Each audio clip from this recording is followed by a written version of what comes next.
William, bonjour. Vous êtes le directeur général de la Chambre de commerce et d'industrie des Hauts-de-Seine. Bonjour Alexia. Chambre de commerce et de l'industrie qui rejoint comme organisateur cette année le Trophée des jeunes actifs de Montrouge. Pour commencer, est-ce que vous pouvez nous expliquer quel est le rôle d'une chambre de commerce ? Alors, la Chambre de commerce s'emploie à jouer 3 rôles. Le premier, c'est aider les entreprises à se développer, à conquérir de nouveaux marchés. Le deuxième rôle clé, c'est favoriser les projets de territoire. Un territoire veut revitaliser son commerce, un territoire veut lancer un événement, un territoire veut développer le tourisme. Nous sommes à ses côtés. Troisième sujet qui est important aussi, c'est évidemment représenter les entreprises. Une réglementation passe mal, un sujet est maltraité, un sujet pose problème, nous alertons les pouvoirs publics et faisons progresser en fait ce sujet-là à leur côté en portant la voix des entreprises. Et quelle est la particularité, la spécificité de la Chambre de commerce et d'industrie des Hauts-de-Seine ? La Chambre de commerce des Hauts-de-Seine, c'est une petite structure. Nous sommes 65, donc sa grande particularité, c'est d'être très agile. Nous savons en fait nous redéployer en fonction des sujets de priorité des entreprises. Pour autant, on a développé 4 sujets clés: l'entrepreneuriat, la transformation digitale des commerces. On va vers une incitation à la digitalisation des commerces. Il faut que chaque commerce indépendant puisse devenir aussi un e-commerçant en même temps qu'il développe sa boutique. Notre troisième sujet clé, c'est les 300 entreprises qu'on aide à être financées chaque année. Le financement, c'est un élément clé de son développement et de sa pérennité. Et le quatrième sujet de spécialité, c'est les soutiens aux clubs d'entreprise. C'est pour ça qu'on soutient les TEJAM.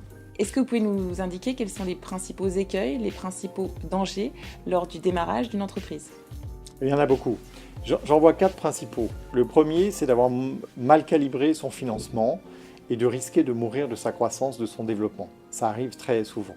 Le deuxième sujet d'écueil, c'est bien sûr d'être dépendant de trop peu de clients, de ne pas avoir pensé son développement commercial. Il faut vendre pour réussir en entrepreneuriat. Vendre vite à un plus grand nombre de clients de manière à pouvoir répartir évidemment ses risques commerciaux. C'est important. Troisième sujet, c'est s'arc-bouter sur son business model de départ. Évidemment, ne pas savoir pivoter. Pivoter, ça n'est pas échouer. Pivoter, c'est réussir. Il faut ne pas s'enfermer dans son projet initial. Et puis, bien sûr, autre point, savoir s'entourer, ne pas rester seul, aider les autres à se mettre à la portée de son propre projet pour formuler ses problématiques. Voilà, les autres doivent vous aider à résoudre votre propre question. Ne jamais rester seul. Et alors, une excellente idée est-elle nécessairement une belle entreprise en devenir ? Une excellente idée est toujours nécessaire, mais il faut s'entendre sur ce qu'on entend par excellente idée. Une excellente idée, ce n'est pas une idée majestueuse, extraordinaire et révolutionnaire.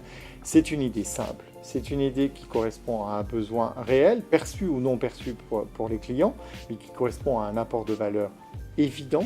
Et c'est une idée qui a été éprouvée, qui a été testée. Donc c'est ça qu'il faut savoir réunir. C'est pas simple. Pourquoi rejoindre les TEJAM ? Alors c'est un événement de grande qualité. C'est un événement qui met à l'honneur les énergies de proximité. C'est l'objet de notre chambre de commerce. Lever, accélérer les énergies de proximité. Les TEJAM sont incontournables. Et le meilleur pour la fin, qu'est-ce que la CCI Hauts-de-Seine va apporter à nos lauréats ? Alors, on va proposer à chaque lauréat de les mettre en avant sur nos réseaux sociaux. On a 10 000 abonnés en fait sur le compte Twitter de la Chambre et de les valoriser sur notre site internet. C'est un apport de communication, de notoriété, ça peut faire effet rebond, ça nous paraît essentiel. Deuxième sujet, on souhaite proposer quelque chose de sur mesure au lauréat du prix CCI en fonction de son besoin, de sa préoccupation immédiate. On saura s'adapter. Formation, conseil, mise en relation, ce sera selon son choix. Merci William, merci pour cet échange et merci pour votre soutien au TEJAM. Merci Alexia et bravo au TEJAM.